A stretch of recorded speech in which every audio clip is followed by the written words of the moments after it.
আলহামদুলিল্লাহ, এইমাত্র জানতে পারলাম ভারতে একটি সর্বদলীয় সভা হয়েছে, যেখানে সর্বসম্মতিক্রমে জননেত্রী শেখ হাসিনাকে সসম্মানে পূর্ণ নিরাপত্তায় বাংলাদেশে প্রত্যাবর্তন করাবার সিদ্ধান্ত গৃহীত হয়েছে। অত্যন্ত গোপনীয়তার সাথে এই গুরুত্বপূর্ণ বৈঠকটি অনুষ্ঠিত হয়।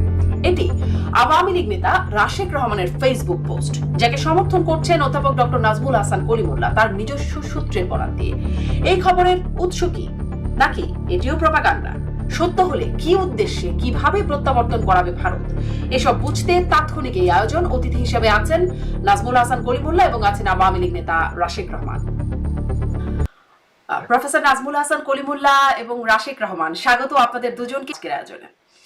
খুব তাৎক্ষণিক সিদ্ধান্তের ভিত্তিতে আজকের অনুষ্ঠানটি আয়োজন করছি।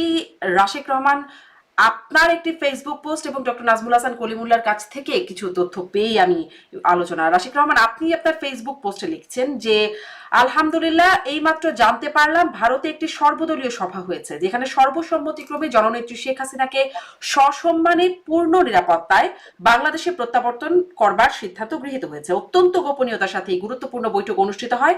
জয় বাংলা, জয় বঙ্গবন্ধু। আপনার পোস্ট থেকে পড়লাম। আপনি এই যে শেখ হাসিনাকে ফিরিয়ে নেয়ার, পূর্ণ নিরাপত্তায় প্রত্যাবর্তন করবার সিদ্ধান্ত গৃহীত হয়েছে, এই তথ্যটির উৎস কি, কোথা থেকে জানলেন, কিভাবে জানলেন, কে দিল এই তথ্য? ডক্টর কলিমুল্লাহ এরকম কথা বলছেন, যার কারণে আপনাদের দুজনকে নিয়ে আজকের এই বিশেষ আয়োজন। জি, রাশিক রহমান। আপনাকে ধন্যবাদ আমাকে আজকের অনুষ্ঠানে আমন্ত্রণ জানানোর জন্য। প্রথম কথা হচ্ছে, আমাদের তো বিভিন্ন পর্যায়ের বন্ধু বান্ধব পৃথিবীর বিভিন্ন জায়গায় আছেন। এখন সঙ্গত কারণে আপনাকে আমাকে কে বলেছেন সেটা আমি বলতে যাব না।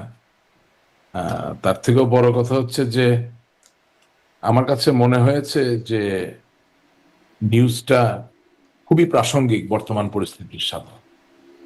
কারণ দিনের শেষে বাস্তবতা হচ্ছে যে বাংলাদেশ বলুন, ভারত বলুন, নেপাল, শ্রীলঙ্কা, মালদ্বীপ, পাকিস্তান, যেই দেশকে আপনি টেনে আনেন না কেন, দিনের শেষে গণতান্ত্রিক অভিযাত্রা, গণতান্ত্রিক মূল্যবোধ সুরক্ষিত না হলে আসলে কেউই তো নিরাপদ না। আর এই দক্ষিণ এশিয়ায় যে কোনো একটি বৃহৎ দেশ, এই ক্ষেত্রে বাংলাদেশ তো বটেই, সেখানে গণতান্ত্রিক মূল্যবোধ বলতে কি বোঝায়? শুধু কি একদিনের নির্বাচন? না। জুলাই আগস্টের যে আন্দোলনটা হয়েছে, সেখানে অবশ্যই অনেকগুলো কারণ মিলেই তো এই পরিবেশ বা পরিস্থিতি তৈরি হয়েছে। সেখানে নির্বাচনও একটা আলোচ্য বিষয় ছিল বটে, তাই না? তা নির্বাচনটা কেন? গণতন্ত্রের জন্য। এখন কোন দেশে প্রতিদিন যদি এটা যদি মৃত্যু উপত্যকায় পরিণত হয়, কোন দেশে আপনি যদি বিনা বিচারে মৃত্যুবরণ করেন, সেটা আগে পেছনে অথবা ভবিষ্যৎ যেভাবে আপনি হিসেবে ধরেন না কেন, সেটা যে খুব শুধুমাত্র বাংলাদেশের জন্য, বাংলাদেশের মাঝে সীমাবদ্ধ থাকবে তা না, সেটা তো পৃথিবীর অন্য সকল দেশকে প্রভাবিত করবে। সেই জায়গা থেকে আমি যেটুকু খবর পেয়েছি, ভারত একেবারেই সুস্পষ্টভাবে বাংলাদেশের গণতান্ত্রিক অভিযাত্রা অব্যাহত থাকুক এবং সেই অভিযাত্রায় আওয়ামী লীগের মতো একটি বৃহৎ দল সেও অংশগ্রহণ করতে পারুক, এই জায়গাটায় তারা ঐক্যবদ্ধ জায়গায় আছেন। এটার মানে এই নয় যে সে অন্য কোনো দলকে গণতান্ত্রিক অভিযাত্রায় অংশগ্রহণ করুক, এটা চায় না। এটার মানে যে সকলে মিলে অংশগ্রহণ করুক, এটা চায়। তো এটা আবার রিনিউড হয়েছে এবং আমার কাছে মনে হয়েছে যে বর্তমান রাজনৈতিক প্রেক্ষাপটে এটাই তো হওয়ার কথা। কারণ আপনি যদি ভারতের মাননীয় প্রধানমন্ত্রী নরেন্দ্র মোদীর কথা ধরেন, সে তো হাজার হলো একটা ডেমোক্রেটিক্যালি ইলেক্টেড পলিটিক্যাল পার্টির leader. He himself is a democratically elected political soul. So obviously কোনো না কোনো একটা মেকানিজমে কিছুদিন পর পর পলিটিক্যাল কনভিকশন এবং কমিটমেন্টের যেই জায়গাটা, এটা রিনিউয়াল তো প্রয়োজন হবে এবং সেই রিনিউয়ালের জায়গাটাই এখানে এসেছে। এটার সাথে ভারত নির্ভরতা বা দালালি করা বা কারো কাছে নিজেকে বিক্রি করে দেওয়ার কোনোই সম্বন্ধ। জি, রাশিদ রহমান, সেই প্রসঙ্গটি আরেকটু আসবো যে ভারত আসলে মানে এই গণতান্ত্রিক অভিযাত্রায় ফিরবে বাংলাদেশ, এই সিদ্ধান্ত নেবার কে, সেই প্রসঙ্গটাতে আমি পরে আসবো। কিন্তু আমি আসলে একটু বুঝতে চাই যে আসলে এই তথ্যটার উৎস কি। কারণ আওয়ামী লীগ, এটি তার অফিসিয়াল ফেসবুক পেজ আছে, তারা বিভিন্ন তথ্য জানায়, সেখানে বলতে পারতো। আমি এই আপনার পোস্ট দেখার পরে কিছু মানে কারো অনেকের সাথে কথা বলবার চেষ্টা করেছি, যদিও এখন গভীর রাত, সবার সাথে কথা বলবার সুযোগ নাই। কারো কাছ থেকে এই তথ্যটি পাচ্ছিলাম না। আমি নাজমুল হাসান করিমুল্লাহ, আপনার কাছ থেকেও একটু এই বিষয়টা শুনি, যেহেতু আপনিও এই তথ্যটি পেয়েছেন বলে আমি জানছি। কিভাবে পেলেন, মানে কিভাবে এটি বিশ্বাসযোগ্য, আপনার ব্যাখ্যায় কিভাবে বিশ্বাসযোগ্য হচ্ছে এবং কিভাবে পেলেন আপনি যদি বলেন। ধন্যবাদ। দেখুন, আমি সম্মানীয় রাশেক রহমানের যে বক্তব্যটি সেটি গভীর মনোযোগ দিয়ে শুনলাম, এবং আমি যে সূত্র থেকে জেনেছি সেটি আবার রাশেক রহমানের সূত্রের সঙ্গে ট্যালি করে রাশিক রহমান তো সূত্রটা ভিন্ন বললেন না। সূত্র। তবে না, উনি বললেন না। আমি যেটি প্রকাশ্যে বলবো সেটি হচ্ছে তরুণ ঘোষ। তিনি আমার মতো একজন টকশো শিল্পী, ভারতের নাগরিক, এবং আরেকজন আহ তাকে দুজনকে আমি এ বিষয়ে বলতে শুনেছি ভার্চুয়ালি। এবং তরুণ ঘোষ আরেক ধাপ এগিয়ে বলেছেন যে এই সর্বদলীয় পার্লামেন্টারি যে বৈঠক, তার আগে ভারতের মহামান্য রাষ্ট্রপতি মুর্মু তার সঙ্গে মাননীয় প্রধানমন্ত্রী নরেন্দ্র মোদী তিনিও আহ দেখা করেছেন এবং অবহিত করেছেন বিষয়টি। এক, দুই, তিন নম্বর যে বিষয়টি সেটি হচ্ছে আপনার ভারত সরোগেট মাদার বা ধাত্রী মাতা হিসেবে ভূমিকা পালন করেছে মহান মুক্তিযুদ্ধের সময়। এবং অনেকে আরেকটু খোলাসা করে বলেন যে বাংলাদেশ রাষ্ট্রের আতুরঘর হচ্ছে ফোর্ট উইলিয়াম, অর্থাৎ ইস্টার্ন কমান্ডের যে সদর দপ্তর সেখানটায়। এবং এখানে একটা সাজ রবও আছে। আপনার বেশ কিছুদিন ধরে যে কথাটি চাউর হয়েছে যে ভারত দুটি ক্যাটাগরাইজেশন ফেলেছে সারা বিশ্বের দেশগুলোকে। সবচেয়ে ওভারওয়েলমিং মেজরিটি কান্ট্রিজ তারা মিত্র, আর হাতে গোনা কটি দেশ তারা শত্রু রাষ্ট্র। তার মধ্যে সম্প্রতি 6টি রাষ্ট্রের আপনার লেভেলিং তারা করেছেন। তার মধ্যে পঞ্চম স্থানে আছে বাংলাদেশ শত্রু রাষ্ট্র হিসেবে। খেয়াল করেন, এটি খুবই গুরুত্বপূর্ণ একটা, আমি মনে করি, ডিজুরো বেসিস, যে আপনার 71-এ মুক্তিযুদ্ধের সময়ও ইন্দিরা সরকার প্রায় 1 বছর ধরে নানান রকম প্রিপারেটরি গ্রাউন্ড তৈরি করেছে, এবং 6 ডিসেম্বর যে যুদ্ধ ঘোষণার ব্যাপারটি ঘটেছিল সেটারও একটা পরতে পরতে প্রিপারেশন ছিল। নভেম্বর থেকেই যশোর সেক্টরে ভারতীয় আপনার ট্যাঙ্ক প্রবেশ করেছিল বলে পাকিস্তানিরা দাবি করছিল। এখন তার একেবারে উড়িয়ে দেওয়া যায় না। ইনফরমালি প্রবেশের পরে যখন পাকিস্তান বিমান হামলা করে বসলো ভারতে, সম্ভবত 3রা ডিসেম্বর, তারপর ভারতের আর কোনো উপায় ছিল না যুদ্ধ ঘোষণা না করে, কারণ that was a unilateral aggression, aggressive posture, যেটি সম্প্রতি আমরা দেখেছি ইসরায়েল ইনল্যাটারালি অ্যাকশনে গেছে এগেইনস্ট আইরান, সেরকম একটা বিষয়।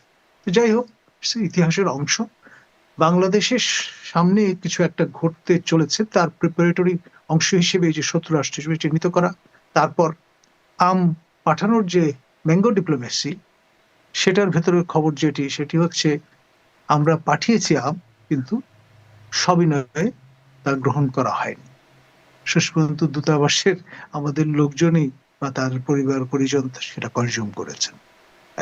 জি জি, কিন্তু আরেকটি এই যে বিষয় মানে সেটি হচ্ছে সর্বদলীয় বৈঠকে যে আপনার সিদ্ধান্ত হয়েছে বলে বলছেন ডক্টর কলিমুল্লাহ, মানে ভারতের মিডিয়া, তরুণ ঘোষের বরাত আপনি দিচ্ছেন, কিন্তু ভারতের মিডিয়াতে তো আমি অনেকগুলো পত্রিকা মানে মেইন স্ট্রিম দেখবার চেষ্টা করলাম, তারা অপারেশন সিন্দুর নিয়ে কথা বলছেন, ট্রাম্পের পলিসি নিয়ে কথা বলছেন, কিন্তু বাংলাদেশের প্রধানমন্ত্রীকে বাংলাদেশে প্রত্যাবর্তনের বিষয়ে কিছু কথা হয়েছে, সেখানে তো এটি আসছে না। মানে ভারতের মিডিয়াতে আবার অনেক রকম মিডিয়াতে কথাবার্তা হয়, অনেক গুজব হয় ভারতে। এটি গুজব না, আপনারা কিভাবে নিশ্চিত হচ্ছেন? কারণ আওয়ামী লীগ তো এটি এটা দাবি করছে না কোথাও। শুনেন, করবার কথা নয়। হুম। আমি রাশেদ রহমান বোধহয় কিছু বলতে চেয়েছিলেন। আহ আপনারটুকু শুনে নিয়ে একই প্রশ্ন রাশেক রহমানকেও করবো, আপনার কাছ ঠিক থেকে আছে, একটু শুনে ওকে, নিই একটু। ঠিক আছে। তো আমি যেটি বলবো সেটি হচ্ছে এটিও শোনা গেছে যে সপ্তাহখানেক আগে মাননীয় ভারতের প্রধানমন্ত্রী নরেন্দ্র মোদী শিলগুড়ি নেক, যেটাকে চিকেন নেক বলি আমরা, সেই জায়গায় তার পদচিহ্ন এঁকে গেছেন, ঘুরে গেছেন, পার্সোনাল টাচ দিয়ে গেছেন। সেটাও খুব সাজেস্টিভ। এক, এখন আপনার কতগুলো অপশন আছে। তার মধ্যে একটি হচ্ছে সার্জিক্যাল স্ট্রাইক, আরেকটি হচ্ছে আপনার ড্রোন হামলার মতো কিছু বিষয়, আরেকটি হচ্ছে একেবারে সরাসরি আপনার বেলিজারেন্ট একটা পোস্টার নিয়ে এগিয়ে আসা, এবং তার ফলে ডিজুরো বেসিস যেটা অলরেডি তৈরি হয়েছে, শত্রু রাষ্ট্রের বিরুদ্ধে কিন্তু আপনি অ্যাকশনে যেতে পারেন, মিত্র রাষ্ট্রের বিরুদ্ধে নয়। এবং আপনি জানেন যে এরকম একটি সর্বদলীয় বৈঠক আয়োজন করা হয়েছিল আমাদের মাননীয় সাবেক প্রধানমন্ত্রী, বা এক অর্থে যিনি পদত্যাগ করেননি বলে জনশ্রুতি আছে, তিনি 2029 পর্যন্ত তার ক্যারিয়ার সে পর্যন্ত বহাল আছেন বলে কেউ কেউ মনে করেন। তো সেই বিষয়টা সঙ্গে এটার একটা যোগসূত্র আছে যে তিনি হয়তো পূর্ণ নিরাপত্তা সহ উইথ ডিগনিটি বাংলাদেশে প্রত্যাবর্তন করতে পারেন।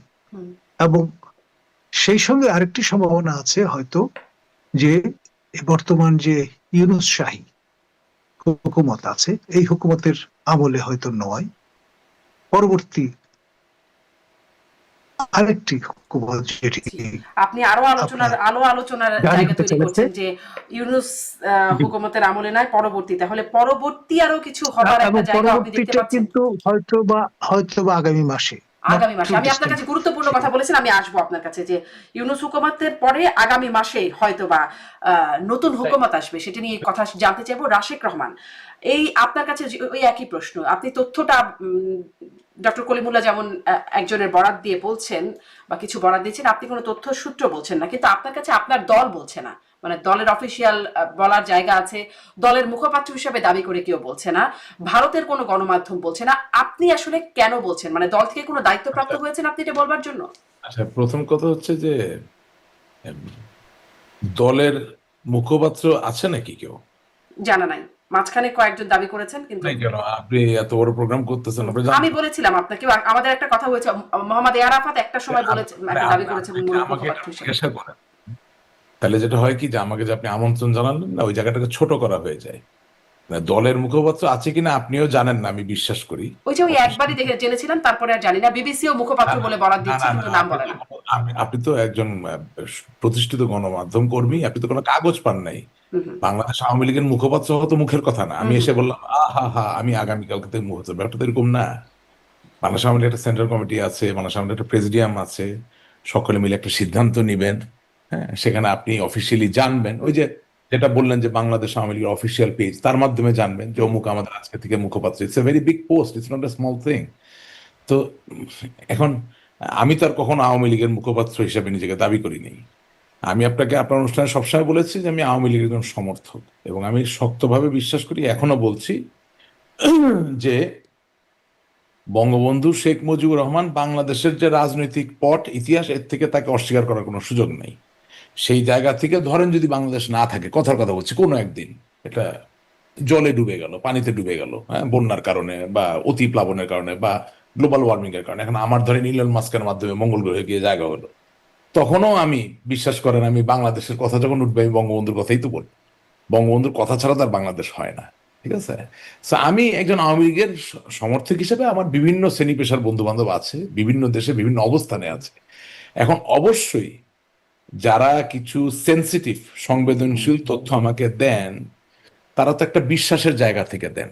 তারা এটাও জানেন যে আমি আওয়ামী লীগের মুখপাত্র নই, একজন সমর্থক মাত্র বা একজন কর্মী মাত্র, এভাবে হাম্বল ভাবে বিনয়ের সাথে বলতে চাই। সেই জায়গা থেকে যখন তারা এই সংবেদনশীল তথ্যটা আমার সাথে ভাগাভাগি করেন, তখন আমার দায়িত্ব হয়ে যায়, আপনার অনুষ্ঠানে এসে চাইলেও আমি নামটা বলতে পারি না। তবে সার্কামস্ট্যান্সিয়াল এভিডেন্স বলে একটা কথা আছে, আপনি বলছেন এই কথাটা সত্য কিনা, এটা নিয়ে তো আমি ঝগড়া করব না। তবে সত্য কিনা এটা বোঝানোর জায়গাটা খুব সহজ। যদি ভারত নাই চায় যে বাংলাদেশে ইনক্লুসিভ রাজনীতি চলুক, যদি ভারত নাই চায় যে বঙ্গবন্ধু কন্যা জননেত্রী শেখ হাসিনা বাংলাদেশ আওয়ামী লীগের সভাপতি হিসাবে, বাংলাদেশের সাবেক প্রধানমন্ত্রী হিসাবে, বাংলাদেশের একজন অন্যতম শীর্ষ রাজনৈতিক ব্যক্তিত্ব, খুব বেশি কিন্তু নাই, বেগম খালেদা জিয়া, জননেত্রী শেখ হাসিনা, এরকম দুইজন তিনজন, নট টু মেনি, রাইট? এই লোকগুলো নির্বিঘ্নে তাদের রাজনৈতিক কর্মকাণ্ড চালাবে এটা যদি চায়, এটা আমি বিশ্বাস করি তখন যখন আমি দেখি যে বাংলাদেশ আওয়ামী লীগের 40,000 থেকে 50,000 লোক ভারতে অবস্থান নিয়ে আশ্রয় নিয়ে সেখান থেকে ক্ল্যান্ডেস্টিন ভাবে হোক বা ভার্চুয়ালি হোক তাদের রাজনৈতিক কর্মকাণ্ড চালিয়ে যেতে পারছে। সুতরাং ঘটনা যে সত্য এটা নিয়ে কোনো সন্দেহ থাকার কোনো সুযোগ নাই। কিন্তু আপনি যদি আমাকে জিজ্ঞাসা করেন যে আওয়ামী লীগের অফিসিয়াল ওয়েব পেজে এলো না কেন, আমি তো ভাই জানি না এই ওয়েব পেজ কে চালায়। আপনি জানেন কে চালায় আওয়ামী লীগ থেকে? কাগজ দেখেছেন? সুতরাং ওর এলো না কেন ওটার উত্তরই তো আমি দিতে পারবো না। আমি তো আপনার অনুষ্ঠানে অনেকবার প্রশ্ন করেছি যে ধানমন্ডি 32 নম্বর ভেঙে দিয়েছে 5 তারিখে, ওটার প্রতিবাদ এসেছে কি অফিসিয়াল ওয়েব পেজে, স্যার আপনি নিজেও খেয়াল করছেন 8 তারিখে। তো 3 দিন এমনই অফিসিয়াল ওয়েব পেজ যে 3 দিন ধরে হয়তো বা প্রতিবাদ জানাইতে পারেনি। এখন ওটার ভিতরে ঢুকা তো আমার কাজ না। আমি আমার নেতা কর্মীর মনটা বুঝি, বেচারারা খুব কষ্টে আছে, ব্যথায় আছে, অত্যাচারিত, লাঞ্ছিত, নির্যাতিত অবস্থায় আছে। সেই অবস্থায় আমার কোনো একজন বন্ধু যাকে আমি মূল্য দিই, যাকে আমি বিশ্বাস করি, তিনি হয়তো বা আমার স্কুলে পড়া বন্ধু নন, আমার রাজনৈতিক ক্যারিয়ারের মাঝেই তার সাথে আমার বন্ধুত্ব হয়েছে। সে যদি স্বতঃপ্রণোদিত ভাবে আমাকে বলে যে এরকম একটা সিদ্ধান্ত হয়েছে বা আমরা তোমাদের পাশে আছি, তার মানে আপনি বিশ্বাসযোগ্য কোনো বন্ধুর সূত্রে আপনি বলছেন যে বিশ্বাসযোগ্য কোনো বন্ধুর সূত্রে পাচ্ছেন। আমার এই প্রশ্নটা একটু শুনে তারপর আপনি যোগ করে বলেন।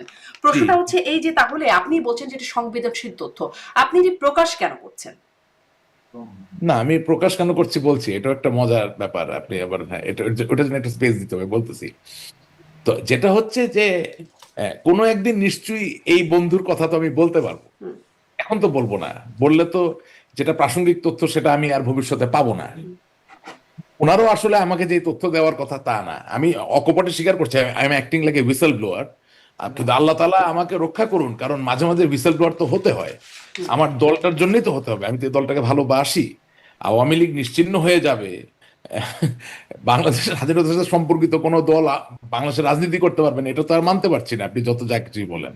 বা দিনে দুপুরে আপনি নিয়ে রশি দিয়ে ঝুলে রাখবেন, গুলি করে মারবেন, হ্যাঁ, এটা তো আসলে হচ্ছে না, এটা তো মেনে নেওয়া যাচ্ছে না। আপনি 7 জন বীর শ্রেষ্ঠর মূর্তি ভেঙে ফেলতেছেন, আপনি বঙ্গবন্ধুর ভাস্কর্য ভেঙে ফেলতেছেন, আপনি জাতীয় 4 নেতার নাম মুছে ফেলতেছেন, এটা তো রাশেক রহমান মেনে নিতে পারছে না।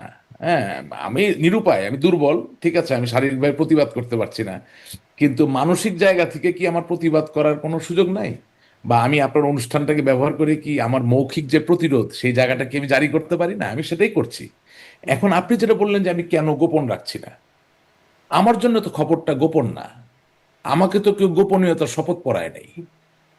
আপনি আপনি এক গ্রাম থেকে আরেক গ্রামে গেছেন কোন একটা বিয়ের সম্বন্ধ ঠিক করার জন্য, বিয়ের সম্বন্ধের আলাপটা গোপনে হয়েছে, বিয়ের অনুষ্ঠান তো তার গোপনে হবে না। ওটা তো সানাই বাজিয়ে আলতা ফিতা কিন্তু দিয়ে সেই অনুষ্ঠান তো এখনো হয় নাই, মানে না না সেই যে না, আলোচনাটা গোপনীয় সেটাই আপনি না, বলছেন। না, না, এটা বলে না, কি না, আপনার দলের লাভ হচ্ছে? একটু একটু কবুল কবুল কবুল 3 কবুল হয়তো বা এখনো বলেন নাই, কিন্তু গান বাজনা তো তার গোপনে হয় না। হ্যাঁ, গায়ে হলুদ তার বিয়ে না, কিন্তু গায়ে হলুদটা তো আয়োজন করেই হয়। এখন আপনি বলতে পারেন যে রাশেক রহমান আপনার কেন এত আনন্দ লাগলো না? আমার আনন্দ লাগে না, কিন্তু আমি আশান্বিত হয়েছি। কেন আশান্বিত হয়েছি? দিনের শেষে বাস্তবতা কি, যে আওয়ামী লীগের যেই নেতা বা কর্মী দুর্নীতি করেছেন উনি যেমন ভারতে গিয়ে অবস্থান নিয়েছেন, যেই নেতা বা কর্মী কোনোদিনও দুর্নীতি করেন নাই, কোনোদিনও বঙ্গবন্ধুর সাথে প্রতারণা করেন নাই, কোনোদিনও শেখ হাসিনার সাথে প্রতারণা করেন নাই, কোনোদিনই বাংলাদেশের কোনো মানুষের সাথে প্রতারণা করেন নাই, তাকেও বাধ্য হয়ে ওই ভারতে গিয়ে আশ্রয় নিতে হয়েছে। সুতরাং উনি তো আর অত অ্যাক্সেস পাচ্ছেন না আমার মতো, বা doctor Kalimullah, he has lot of connectivity for many reason, সব তো আর আলাপ করা যাবে না। তো the information that we get আমি এর ভিতরে পকেটের ভিতরে রেখে দিতে পারি, but I feel love and extreme dedication to the people who believe in the real history of Bangladesh. It is as simple as that. এটার সাথে ক্ষমতা গ্রহণ করা, ক্ষমতা দখল করা, মন্ত্রী হওয়া, এমপি হওয়ার কোনো মানে সম্পর্ক এটাতে না। আপনি আশান্বিত হবার মতো খবর বলে শেয়ার করছেন, কিন্তু আমার প্রশ্ন হচ্ছে না যে না, আপনি ভারত, তো কেন বলতে দেন কেন? না আমিও প্রশ্নটাও করতে দেন। প্রশ্নটা হচ্ছে ভারত চাওয়ার কে, যে শেখ হাসিনা বাংলাদেশে ফিরবেন, রাজনীতি করবেন, এটি ভারত চাওয়ার কে 1, এবং 2 এই তথ্যের মাধ্যমে কি প্রমাণিত হচ্ছে? বাংলাদেশে আওয়ামী লীগ তার নিজ যোগ্যতায় ফিরতে পারে না, ভারত সর্বদলীয় সিদ্ধান্ত নিয়ে ফিরিয়ে দেবে। হ্যাঁ, এটাই ব্যাপার, যে বাংলাদেশে যে কোনো সময় যে কোনো নিউজ যখন রিলিজ হয়, যখন ফ্ল্যাশ হয়, তখন এটা আপনার কাজ, এটা আমি অ্যাপ্রিসিয়েট করি। এই যে আপনি তির্যকভাবে জিনিসটাকে দেখলেন, ব্যাপারটা আসলে ওরকম না। হ্যাঁ, প্রথম কথা হচ্ছে ভারত এখানে শেখ হাসিনাকে ফিরিয়ে দেওয়ার কোনো সিদ্ধান্তই নেয় নাই। You are misreading the line. ভারতের কথাটা তো খুব সহজ। আমি আপনার বাসায় গেলাম, আমি আপনার অতিথি, হ্যাঁ, এখন আপনার দরজার বাড়ি থেকে একজন বলতেছে রাশিদ রহমানকে আপা তুলে দেন, ওটা পিটায় আজকে সোজা করে ফেলবো। You tell me as a host what will you do? You will pick up the phone and you will call 911, পুলিশকে কল করবেন, করে বলবেন যে দেখেন রাশিদ রহমান দোষী কি দোষী না আমি জানি না, কিন্তু তিনি আমার বাসায় অতিথি, সুতরাং এই বাসা থেকে বের হওয়ার পরে আমার বাসার সামনে রক্তপাত হবে, খুনাখুনি হবে, এটা আমি যেমন দেখতে চাই না, আমার ছেলে মেয়েও দেখতে চায় না, আমার পাড়া প্রতিবেশীরাও দেখতে চায় না। সুতরাং আপনি পুলিশ, আপনার কাছে আমার অতিথিকে তুলে দিলাম, ওনাকে নিরাপদে, এখন সেটা কি আমার বিচার হবে, সেটা কি আমার জেল হবে, সেটা কি আমার ফাঁসি হবে, সেটা তো বিচারক বুঝবেন। কিন্তু আপনার দরজার বাইরে যিনি রামদা চাপাতি নিয়ে দাঁড়িয়ে আছেন আমাকে কুপিয়ে কুপিয়ে নৃশংসভাবে হত্যা করার জন্য, সেই জায়গায় একজন অতিথি হিসাবে বা বন্ধু হিসাবে আপনি যদি আশা করেন যে আমি নিরাপদে বিচারের সম্মুখীন হব বা আমার জনগণের সামনে গিয়ে দাঁড়াতে পারবো, এটা সিদ্ধান্ত নেওয়ার কোনো ব্যাপার না। এটা হচ্ছে একেবারে মানবিক একটা ব্যাপার। এটা এটা ভারত বলেন না, এটা পৃথিবীর যে কেউ, আপনি ইংল্যান্ডে বলেন, জিজ্ঞেস করেন যে আপনি কি চান যে শেখ হাসিনা এবং তার দলের নেতাকর্মীরা দিনে দুপুরে মানুষের দ্বারা প্রহিত হয়ে বা প্রস্তরাঘাতে বা নৃশংসভাবে জবাইয়ের শিকার হয়ে মৃত্যুবরণ করুক? কেউ হ্যাঁ বলবে না, সবাই বলবে যে no, we want law to take its own course. So এখানে যেটা বললেন প্রথম প্রশ্ন, এটা এখানে প্রাসঙ্গিক হচ্ছে না। দ্বিতীয় প্রশ্নটা কি ছিল আপনার, যে আমরা কি ভারত নির্ভর কিনা? না, হ্যাঁ, মানে বাংলাদেশ আওয়ামী লীগ নির্যোগ্যতায় পারে না, এটি প্রশ্ন, এবং এইটি প্রশ্ন যে ভারত সিদ্ধান্ত নেবার কে যে বাংলাদেশ প্রত্যাবর্তন করবে। আমি তো আপনার অনুষ্ঠানে এসে বলেছি যে আমাদের ভারত নির্ভরতা সেটা বন্ধুত্বের জায়গা থেকে, সেটা রাজনীতিকে এগিয়ে যাওয়ার জায়গা থেকে হতে পারে না। এটা হলে আমরা ক্ষতিগ্রস্ত হবো। আমি কিন্তু অকপট স্বীকারোক্তি, আমি কিন্তু খুব যে রেখে ডেকে চিন্তা ভাবনা করে নিজের, আমি আগামী দিনে আমার ক্যারিয়ার কি, আমি দেশটাকে ভালোবেসে কথা বলি। ভারত আওয়ামী লীগকে তার নিজের শক্তিতে প্রজ্বলিত হতে হবে, এটাই বাস্তব। এবং এই যে সর্বদলীয় সংহতির যে জায়গাটা, যে বাংলাদেশে সকলের অংশগ্রহণের মধ্যে দিয়ে একটা রাজনৈতিক অভিযাত্রা পরিচালিত হোক, এর সাথে আওয়ামী লীগের ভারত নির্ভরতার তো কোনো সম্পর্ক নাই। আমি তো আপনার অনুষ্ঠানের প্রথমে বলেছি যে ভারত চায় একটি সুস্থ রাজনৈতিক প্রবাহ দ্বারা, অর্থাৎ গণতান্ত্রিক প্রবাহ দ্বারা পরিচালিত হোক বাংলাদেশে, কারণ সেটা হলেই যেই ক্ষমতায় থাকুক না কেন ভারতও এটার থেকে বেনিফিটেড হবে। তো ভারতের স্বার্থপর হওয়ার তো অধিকার আপনি কেড়ে নিতে পারবেন না, সবাই তো সবার স্বার্থ বুঝবে। আজকে মার্কিন যুক্তরাষ্ট্রের পাশে যে মেক্সিকো একটা প্রতিবেশী রাষ্ট্র, সেখানে যদি মনে করেন গণতান্ত্রিক পদ্ধতি বিরাজ না করে স্বৈরশাসক বসে যায়, এটা কি আপনি মনে করেন মার্কিন যুক্তরাষ্ট্র খুব পছন্দ করবে? করবে না, তারাও গণতান্ত্রিক ধারা চাইবে, তাই না? তো এখন ঘটনা হচ্ছে যে হ্যাঁ, 5ই আগস্টের আগে আমাদের যে অবস্থান ছিল সেখানে ত্রুটি বিচ্ছুতি ছিল, আপনার অনুষ্ঠানে আমি এসে বলেছি, আমি এখনো মনে করি আমাদের ত্রুটিগুলো আমাদের স্বীকার করতে হবে। কিন্তু বর্তমানের যে পরিস্থিতি বিরাজমান, সেখানে কি কোনো ত্রুটি নাই? তা নিশ্চয়ই আছে। আমি এখন এই জায়গায় আরেকটু আপনার কাছে স্পষ্ট হই যে তাহলে মানে, কারণ এই প্রশ্নটা আমি ডক্টর কলিমুল্লার কাছে যে প্রশ্ন করবো তার সাথেও রেলিভেন্ট, যে ভারত, আপনি বলছেন সর্বসম্মতিক্রমে জননেত্রী শেখ হাসিনাকে সসম্মানে পূর্ণ নিরাপত্তায় বাংলাদেশে প্রত্যাবর্তন করবার সিদ্ধান্ত মানে গৃহীত হয়েছে, সেই সর্বদলীয় সভায় প্রত্যাবর্তন করার সিদ্ধান্ত নিয়েছেন না, সেটা আমার লেখনীতে দুর্বলতা থাকতে পারে। বেসিক্যালি তারা দেখতে চান, they want this environment to prevail. উনি তো কোনো ক্ল্যান্ডেস্টাইন অপারেশন করবেন না। আমি বুঝতে পারিনি আসলে কি চাই ভারত, কি করছে আপনি, মানে লেখনীতে দুর্বলতা মানে কি? ভারত চাচ্ছে তার প্রতিবেশী দেশে একটি গণতান্ত্রিক আবহ বিরাজমান, জায়গাটা এখানে পরিষ্কার। অবশ্যই ভারত কোনো সামরিক বিমান নিয়ে, সামরিক ব্যক্তিকে নিয়ে, অস্ত্র নিয়ে এসে কাউকে বসাই দিবে না, এই কথা তো আমি লিখতে যাবো না, আমি তো উন্মাদ না। এটা ভারত সসম্মানে পূর্ণ নিরাপত্তায় বাংলাদেশে প্রত্যাবর্তন মানে কি? Yes, of course. আমি কি যখন শেখ হাসিনা যখন বাংলাদেশে ফিরবেন, ভারতের পক্ষ থেকে বা আমেরিকার পক্ষ থেকে বা ইংল্যান্ডের পক্ষ থেকে এই আহ্বানটা আসতে পারে না যে ওনাকে পূর্ণ নিরাপত্তা দিবেন? নিরাপত্তা মানে কি? তার তো মানে বাংলাদেশের যে প্রচলিত আইন, কারণ এখন যেভাবে চলছে তার তো তার বিচারের সম্মুখীন হওয়ার কথা। এখন নিরাপত্তার কোনো প্রচলিত আইন নেই, এটা আপনাকে কে বলেছে? না, নিরাপত্তার আইন বলছি, আমি বলছি যে এখন যে প্রচলিত আইন, বাংলাদেশে বিচার কার্যক্রম যেহেতু চলছে, নিরাপত্তার আইনের কথা বলছি না, আমি বলছি যে বিচার কার্যক্রম চলছে যেহেতু, অতএব প্রচলিত আইন অনুযায়ী তার এখন বিচার কার্যক্রম মোকাবেলা করার কথা। বিচার কাজের তো কিছু এক্সট্রাঅর্ডিনারি সাইডসও আছে না? আপনি ধরেন, আমি যদি এখন এগুলো বলি অনেকের ভালো লাগবে না, ধরেন আমি তো প্রায়শই নেলসন ম্যান্ডেলার কথা বলি, জেলে ছিল। তো জেলে থাকলে তো তার রায় হয়ে গেছে, তার সাথে তো আলাপ আলোচনা কোনো বিষয় নেই, সে জেলেই তো বসবে। কিন্তু তাকে তো ওই আইনটাকে বাকিয়েই তার মধ্যে থেকে তাকে এনে তার সাথে দফায় দফায় আলোচনা চলেছে না? তো এখন আপনি জননেত্রী শেখ হাসিনার বিচার করবেন কি করবেন না, ওটা পরের কথা। যদি করেনও, আপনি যদি শেখ হাসিনার মুখে তালা লাগায় দেন জোর করে, সেটা তো কেউ সাপোর্ট করবে না। আপনি কি আমার কথাটা বুঝতে পারছেন কিনা? শেখ হাসিনা তো এখনো বলছে কিসের বিচার করেন, বিচার করতে পারলে করেন, প্রমাণ করতে পারলে করেন। উনি তো মোকাবেলা করতে চাচ্ছেন, আমি যা কথাবার্তা যা শুনলাম। কিন্তু আপনি যদি একটা ফার্স তৈরি করেন, মানে একটা সার্কাস তৈরি করেন in the name of A trial, তাহলে তার আপনি ওনাকে আনতে পারছেন না। তো এখন বিদেশি কমিউনিটির একটা অংশ তো ইন্ডিয়া বটে, এটাকে ছোট করে দেখার কোনো সুযোগ নাই। India is the 5th largest military power in the whole world.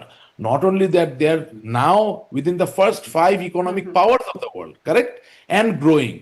ওই জায়গা থেমে যায়নি, and growing. সেই জায়গা থেকে India as a great international political player, if they expect that there should be a fair trial, there should be fair, equitable তাহলে কি opportunity fair ট্রায়ালের জন্য ইন্ডিয়া বাংলাদেশে ফিরিয়ে দেওয়ার পরিকল্পনা? to express what she wants to do. If they say that as a political party, Awami League, with whom they fought in 1971 to free the country from the clutches of Pakistan, they want the leaders and the workers of Awami League to be able to express their political views and will. There is nothing wrong in it. Nothing wrong বলছেন, কিন্তু আমি আসলে এটি doctor Kalimullah আপনার কাছ থেকেও বুঝতে চাই যে রাশিক রহমান যা বলছেন আপনি কি সেটাই বলছেন কিনা। মানে শেখ হাসিনাকে সসম্মানে পূর্ণ নিরাপত্তায় বাংলাদেশে প্রত্যাবর্তন করার সিদ্ধান্ত গ্রহণ করা হয়েছে। সসম্মানে পূর্ণ নিরাপত্তায়, সসম্মানে মানে কি তাকে কি বিচার মোকাবেলা করার জন্য মানে পাঠানোর সিদ্ধান্ত হয়েছে? আমি আসলে এটা একটু ডক্টর কলিমুল্লাহ আপনার কাছ থেকেও বুঝতে চাই, মানে সসম্মানে মানে সম্মানীয় রাশেক রহমান যে বক্তব্যটি বা বিশ্লেষণ বা ব্যাখ্যান যেটি হাজির করেছেন, তার সঙ্গে আমি কমপ্লিমেন্ট সাপ্লিমেন্ট দ্বিমত করছি না।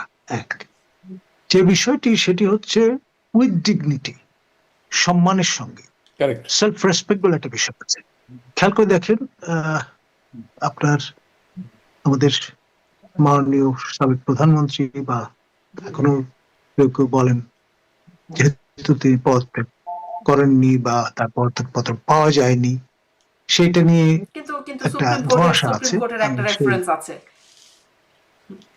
সেটা নিয়েও ঝামেলা আছে।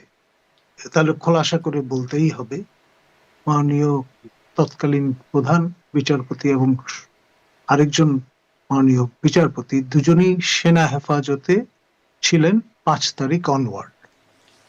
এখন সেনা হেফাজতে থেকে কিভাবে ফুল বেঞ্চে বসলেন সে রেফারেন্স দিলেন।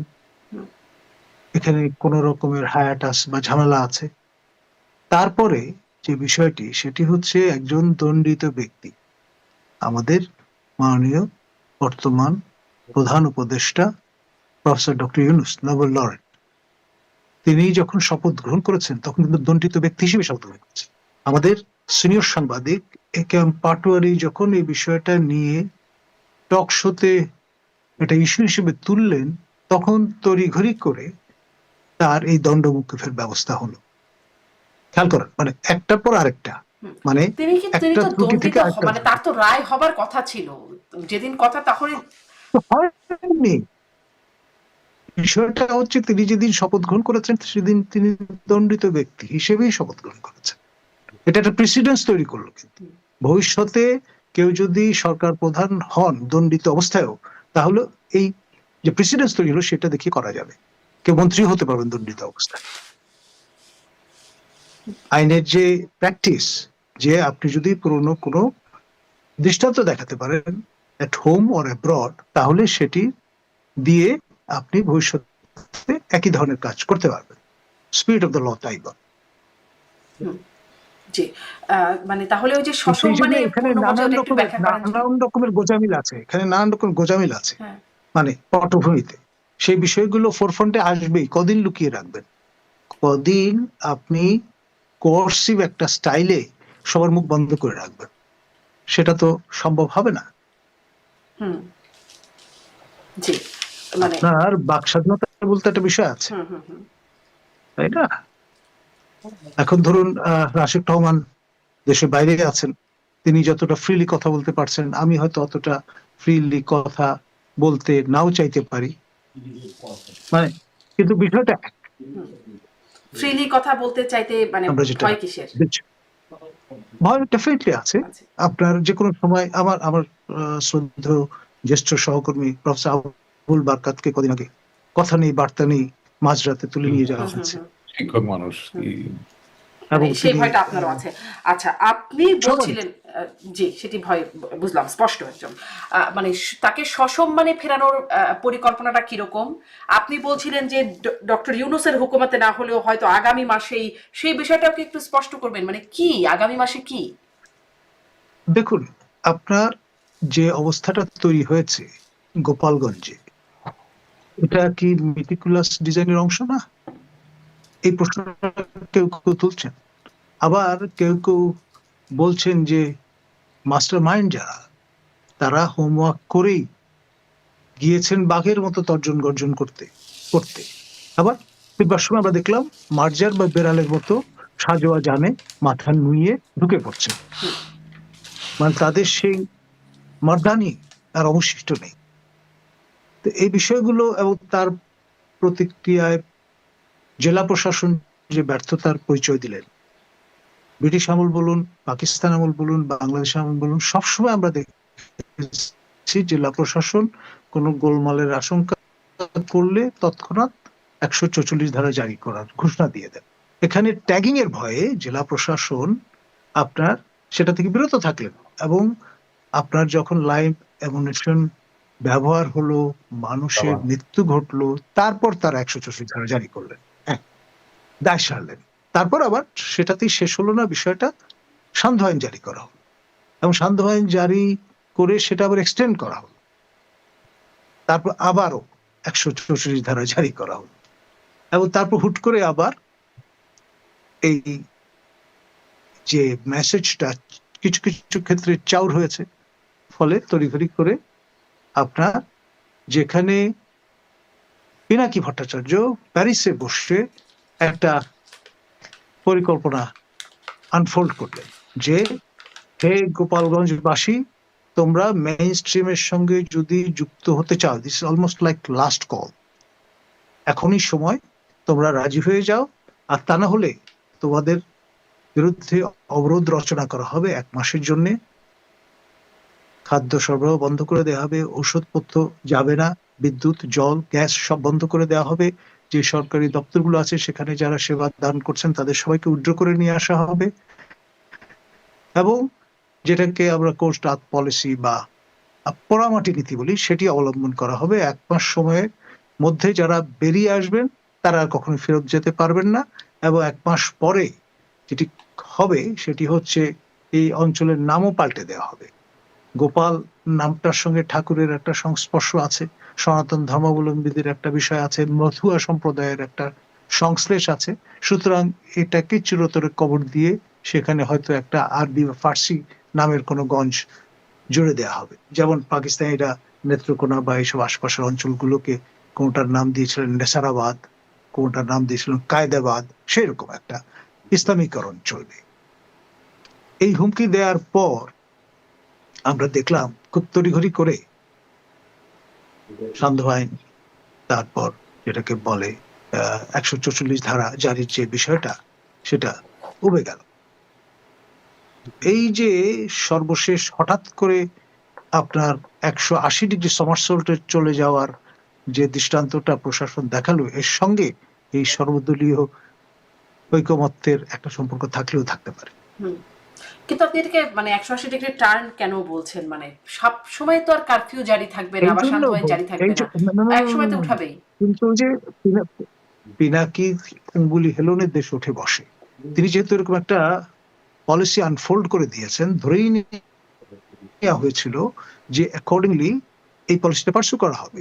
কিন্তু এই এই এই এইটাও হঠাৎ একটু করে বলবেন, পিনাকির অঙ্গুলিহীন মানে মানে পিনাকি নির্দেশনায় দেশ উঠে আমি বসে আমি কেন? এই প্রসঙ্গটা কেন বলছি, কারণ হচ্ছে আপনার এই যে ঐতিহাসিক উপকরণ সমৃদ্ধ 32 নম্বরের জাদুঘরটি, যেটি জনগণের সম্পত্তি, ব্যক্তি মালিকানাধীন নয়, সেই বাড়িটি, ঐতিহাসিক বাড়িটি, স্থাপনাটি প্রথমে সেই স্থাপনা সহ আশপাশের সকল ভবন পুড়িয়ে দেওয়া হলো, এবং আমাদের প্রোগ্রামের ভেতরে আছে জলের গানের যিনি দলনেতা আপনার আনন্দ, তিনি এক কাপড়ে যদি বেরিয়ে না যেতেন, তিনি অগ্নিদগ্ধ হয়ে মারা যেতেন। এবং মজার ব্যাপার হচ্ছে, এই রাহুলের যে বাসায় বসবাস, জমিলা আইনুলের যে সম্পত্তি, সেইটিতে ফ্রান্সের মহামান্য রাষ্ট্রপতি এসছিলেন, পদচিহ্ন রেখে গেছিলেন। সেই সূত্র ধরে রাহুল ফরাসি দূতাবাসে শরণাপন্ন হন এবং রাজনৈতিক আশ্রয় নিয়ে প্যারিসে উপনীত হন, যেখানে এর আগের রেজিমের সময় পিনাকি ভট্টাচার্য রাজনৈতিক আশ্রয় নিয়ে অবস্থান করছিলেন। খেয়াল করেন, এটা গেল প্রথম ধাপ। দ্বিতীয় ধাপে আমরা দেখলাম যে পিনাকির সার্বিক তত্ত্বাবধানে বুলডোজার নিয়ে এসে দুদিন ধরে এই মচ্ছব চলল, এই ভয়ঙ্কর মচ্ছব, অর্থাৎ আমাদের 32 নম্বর ভাঙা হলো। অমূল্য কিন্তু artifact, পিনাকি সমৃদ্ধ ভট্টাচার্যের নির্দেশনায় এই যে, যদি এটি হয়, পিনাকি ভট্টাচার্য বলেছিলেন সেনাপ্রধানকে সরাতে, তিনি পিনাকি প্রকাশ্যে ভট্টাচার্য বলছেন, আমরা বলেছেন সবাই জানি। রাষ্ট্রপতিকে সরাতে, তা তো হয় নাই। কিন্তু সেটি আলোচনাটা না হয় না, আরেকদিন করবো। চেষ্টা আমি করছেন, আসলে এটি একটু বুঝতে তিনি চাই যে প্রচেষ্টা করে যাচ্ছেন। ভারত পূর্ণ নিরাপত্তায় কিভাবে বাংলাদেশে শেখ হাসিনাকে ফিরাবে, ভারত কিভাবে নিরাপত্তা দেবে, ভারত কিভাবে ফেরাবে? দেখুন, আমাদের উড়োজাহাজে করে আমাদের ক্রুরা সসম্মানে নিরাপদে বাংলাদেশ থেকে ভারতে নিয়ে গেছে আমাদের হুম। সেই সময়কার প্রধানমন্ত্রী শেখ হাসিনাকে, এবং নিরাপদে আবার সেই উড়োজাহাজ ফিরে এসেছে। ভারতের সহযোগিতা ছাড়া, ভারতের অনুমতি ছাড়া বাংলাদেশের একটি সামরিক বিমান আপনার ভারতের আকাশ সীমায় প্রবেশ করতে পারবে? কখনোই না, কশ্চিনকালেও না, অনুমতি ছাড়া সম্ভবই না। কিন্তু সেটা তারা করেছেন এবং পূর্ণ নিরাপত্তা দিয়েই সেই বিমানটিকে একটি বিমান ঘাঁটিতে অবতরণ করানো হয়েছে দিল্লির সন্নিকটে। এসবই তো আমাদের চোখের সামনে ঘটেছে। আর সেই সময় খেয়াল করবেন, বাংলাদেশ কোনো সরকার ছিল না। 5 থেকে 8 তারিখ এই সময়টায় কোনো সরকার ছিল না। মহামান্য রাষ্ট্রপতি ছিলেন একমাত্র বৈধ প্রতীক রাষ্ট্রের। জি জি, এখন সবাই বাংলাদেশে ছিলেন কিভাবে যাবে আমি আপনার কাছে আরেকটু আসবো। আমি রাশেক রহমানের কাছ থেকে শুনি, আর ওই প্রসঙ্গটাও রয়ে গেল যে হুকুমতের পরিবর্তন আগামী মাসে হতে পারে, সেই একটা আভাসও আপনি দিচ্ছিলেন, সেটিও একটু পরের অংশে শুনবো। রাশেক রহমান, আপনার কাছ থেকে একটু শুনতে চাই যে সেনাপ্রধান 25শে ফেব্রুয়ারি বলেছিলেন যে নিজেদের মধ্যে কাদা ছোড়াছুড়ি করলে সার্বভৌমত্ব বিপন্ন হবে, তিনি এরকম হুঁশিয়ারি দিয়েছিলেন। সেটির কি কোনো বহিঃপ্রকাশ? কারণ ভারত কিভাবে আসলে চাইতে পারে আমাদের দেশে কে রাজনীতি করবেন, কার বিচার হবে বা কি হবে বা নিরাপত্তা দিতে পারে, ভারত কিভাবে এটা করতে পারে? এখানে কোনো সার্বভৌমত্বের লঙ্ঘনের জায়গা আছে কিনা? আরে, আমি তো আপনাকে বারবার বলছি যে এই বক্তব্যের মাঝে কোথাও ভারতের কোনো কিছু চাপিয়ে দেওয়ার ব্যাপার তো খুঁজে পাবেন না। এটা তো বারবার এটা পুশ করতেছেন, এটা আপনার কাজ, ঠিক আছে। বাট এখানে ভারত তার ডিজায়ার এক্সপ্রেস করার সাথে তো বাংলাদেশের সার্বভৌমত্বের কোনো সম্পর্ক নাই। এটা ভারতের পলিটিক্যাল ফোর্সেস গুলোর একটা ডিজায়ার যে বাংলাদেশে ভালো রাজনীতি প্রতিষ্ঠিত হবে। তাহলে সিদ্ধান্ত বলছেন যে তাহলে এই শব্দটা কি ভুল? আরে, সিদ্ধান্ত কি? আমি যদি একটা বোর্ড মিটিং করি, কথার কথা বলছি, আমরা যদি একটা সিদ্ধান্ত নিই, একটা রেজলিউশন হয় না, ইটস এ রেজলিউশন। বাংলায় তো অনেক শব্দ আসলে ইংরেজির মানে সাথে মিলিয়ে, ইচ্ছা আর সিদ্ধান্তের মধ্যে পার্থক্য আছে তো। ডিজায়ার একটা সিদ্ধান্ত, it's a decision. Resolution is a decision, and a brute decision is a decision.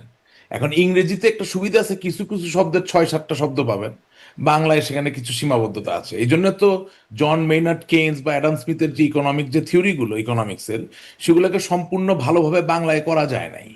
যেমন বাংলায় আপনি ডেবিট ক্রেডিট করেন, ভালো বাংলা কি আকলন বিকলন, অনেক বেশিরভাগ 99.99% লোক তো জানেই না আকলন বিকলন কি জিনিস। এই জন্য বলছি যে হ্যাঁ, আমি তো স্বীকার করে নিচ্ছি যে আমার লেখায়ও দুর্বলতা আছে।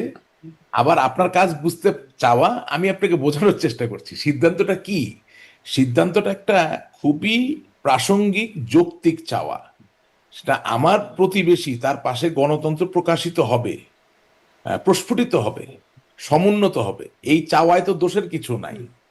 আর এটাও তো ঠিক যেটা ডক্টর নাজমুল কলিমুল্লাহ সাহেব বললেন যে দুইটা দেশের পারস্পরিক সহযোগিতা না থাকলে, শুধু শেখ হাসিনা কেন, ডক্টর মোহাম্মদ ইউনূসও তো দিল্লিতে বেড়াতে যেতে পারবেন না নিরাপদে।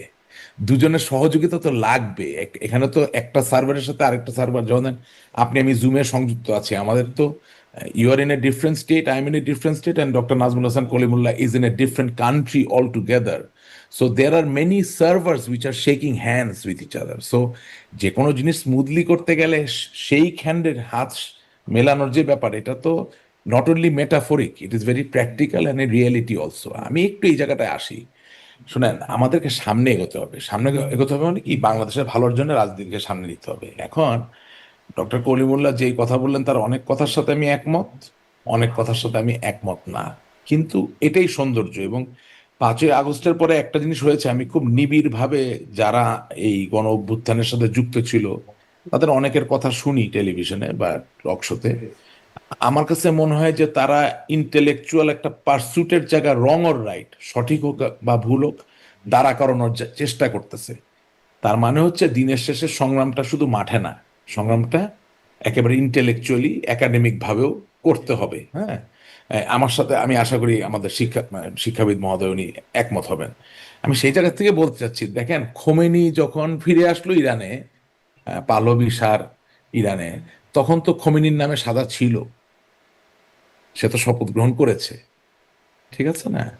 আপনি ধরেন ডোনাল্ড ট্রাম্পের কথা যদি ধরেন, সে যে রাষ্ট্রপতি হলো, তো তাকে তো অভিযুক্ত করা হয়েছে, তার নামে তো রায়ও ঘোষিত হয়েছে যে সে দোষী, বাট সে হয়েছে এখন। এবং শুধু তাই না, ওই যে নেলসন ম্যান্ডেলার কথা যে বললাম, যে জেলে অভিযুক্ত অবস্থায়, রায় ঘোষিত অবস্থায় তো জেলের ভিতরে, সেখান থেকে তো বেরিয়ে আসছে। গণ অভ্যুত্থান যখন হয়ে যায় তখন আসলে আপনি অভিযুক্ত কি অভিযুক্ত না, আপনার নামে সাজা আছে কি না আছে, ইট ইজ ইমমেটেরিয়াল। স্যার, আপনি বেয়াদবি নেবেন না, এটা আমার বক্তব্য, আমার জায়গা থেকে, হ্যাঁ, ইতিহাস থেকে যা পাই, এটা নতুন করে আমার বানানোর কিছু নাই, মানে ইতিহাসের জায়গা থেকে বলছি। ধরেন বঙ্গবন্ধু শেখ মুজিবুর রহমান 1972 সালের 10 জানুয়ারি ফিরে এসেছেন, উনি কি দেশদ্রোহিতার কারণে অভিযুক্ত ছিলেন না? ওনার জন্য কি করা হয় নাই? হয়েছে তো। জনগণ যখন আপনার সাথে থাকবে, যত দোষী আপনি দোষী হন, বা কোনো শক্তিশালী গোষ্ঠী যখন আপনার সাথে থাকবে, লেনিনের সাথে বলশবিজরা ছিল, তারা তো সংখ্যাগরিষ্ঠ ছিল না, কিন্তু তারা অসম্ভব রকম সক্রিয় ছিল। যখন এরকম একটা গোষ্ঠী থাকবে, তখন কয়টা রায় আছে না আছে, ইট ডাজেন্ট ম্যাটার। আমাদের ওই জায়গাটা যেতে হবে। এটা কারণ হচ্ছে কি, না হলে আমরা একটা দেওয়ালের সাথে ফাইট করতে পারি না। আমাদেরকে একটা জীবিত সত্তাকে, জীবিত এটাকে স্বীকৃতি দিয়ে আমাদের এগোতে হবে, সামনের জায়গায় যেতে হবে। আবার দেখেন, আহ, আপনি যদি রাশিয়ান কমিউনিজমের উদাহরণ ধরেন, তাহলে এই যে পেরেস্ত্রয়কা, এই যে ডুমা, যেখানে দাঁড়িয়ে বড় বড় বক্তব্য এই কমিউনিস্ট পার্টির লোকরা দিত, যেটা চির অম্লান ভাষ্যর একটা আইডিয়া, কার্ল মার্কসের কমিউনিজম, হ্যান ত্যান, অল দিস। তো এই সংগ্রাম শুরু হলো লেনিনের হাত ধরে, শেষ হলো মিখাইল গর্বাচেভের সময় গিয়ে। তার মানে আন্দোলনের শুরু মানে যে সে সফল হয়ে গেল তা না, এটা এক জায়গায় গিয়ে ব্যর্থ হতে পারে, এক জায়গায় গিয়ে সফল হতে পারে, এটা পারপিচুয়াল নেচারের কোনো জিনিস না। তার মানে এই যে জুলাই আগস্টের যে অভ্যুত্থান হয়ে গেল, এই অভ্যুত্থানটা সঠিক ছিল না, সঠিক ছিল কিনা, বা এটা আদৌ অন্যায় ছিল কিনা, এটা প্রমাণ করার দায়িত্ব যারা ভুক্তভোগী তাদের। তার মানে কিন্তু আমি আসলে ভারতের সিদ্ধান্তের জায়গাটাই আরো বুঝতে চাচ্ছি। রাশিদ রহমান, আমি একটু প্রশ্ন করি, মানে ভারত কি চাচ্ছে তাহলে? মানে ভারত যে সিদ্ধান্ত নিচ্ছে বলে বলছে, আমি একটু শুনি আপনার কাছে, আপনি প্রশ্নটা করি। ভারত কি চাচ্ছে শেখ হাসিনাকে বিচারের মোকাবেলা করতে? ভারত কি চাচ্ছে শেখ হাসিনাকে ক্ষমতায় বসিয়ে দিতে? নাকি ভারত চাচ্ছে শেখ হাসিনা দেশে ফিরে নির্বাচন? ভারত কি চাচ্ছে? হ্যাঁ, ভারত কি চাচ্ছে এক কথায় বলছি, ভারত চাচ্ছে বাংলাদেশ কোনোভাবে মৌলবাদী জঙ্গিবাদী রাষ্ট্র না হোক। ভারত চাচ্ছে বাংলাদেশে গণতন্ত্র প্রতিষ্ঠিত হোক। সিম্পল কথা। সেটা কিভাবে গণতন্ত্র প্রতিষ্ঠিত হবে, কিভাবে? সেটা তো ভারতের সাথে বসে আমরা আলাপ করে আপনাকে জানাতে পারি, সেটা আপনি যদি আমাকে দায়িত্ব দেন, আই উইল ট্রাই। বাট এখন আপাতত এই মানে সভায় এই বিষয়ে কিছু জানেন নাই আপনারা? শুধুমাত্র ভারতের সর্বদলীয় সভায় এটি সিদ্ধান্ত হয়েছে। আমি একটু নিজেকে সবসময় ডাউনগ্রেড করে কথা বলতে পছন্দ করছি। এটা কারণ হচ্ছে যে আমি এখন এই মুহূর্তে যেটুকু পেলাম সেটুকু নিলাম। এই যে আপনার সাথে কথা বললাম, অবভিয়াসলি আমার বন্ধুদের সাথে তো আবার কথা হবে, তাদেরকে জিজ্ঞাসা করবো যে দেখেন আমরা তো এই প্রশ্নের সম্মুখীন হচ্ছি, আপনারা কি বলেন, বিশ্লেষণটা নিব। বাট এখনকার জন্য ব্যাপারটা পরিষ্কার, দুটো জিনিস। একটা হচ্ছে ভারত, ভারত বলে না, যে কোনো দেশই কখনো চাবে না তার প্রতিবেশী রাষ্ট্র মৌলবাদী বা জঙ্গবাদী হয়ে যাক। কোন রাষ্ট্রই চাবে না তার প্রতিবেশী রাষ্ট্রতে গণতন্ত্র বিকশিত না হোক। এখন ভারত বোঝে কিনা যে ঐতিহাসিকভাবে পূর্ববর্তী তাদের কিছু দায়িত্ব ছিল, সেটা আরেক দিনের আলাপ।